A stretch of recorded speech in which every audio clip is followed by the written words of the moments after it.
మాస్టారు నిన్న అబ్దుల్ కలాం గారి గురించి పాఠం చెబుతూ ఆ, మా అందరు స్టూడెంట్స్కి ఒక మాట చెప్పారు కదా. అదే ఆయన నడిచిన దారిలో అందరూ నడవండి, ఆయనలాగా గొప్పవాళ్ళు అవుతారని చెప్పారు కదా. మరే నేను ఆయన దారిలో నడిచి గొప్పవాడిని అవుదాం అనుకుంటున్నా మాస్టారు. కొద్దిగా ఆయన నడిచిన దారి చూపించరా నాకు కూడా.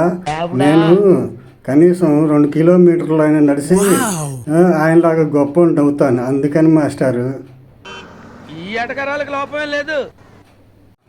ఏంటి శిరీష, నన్ను కలవటానికి పద్మజ, శైలజ ఆమెని వచ్చారా?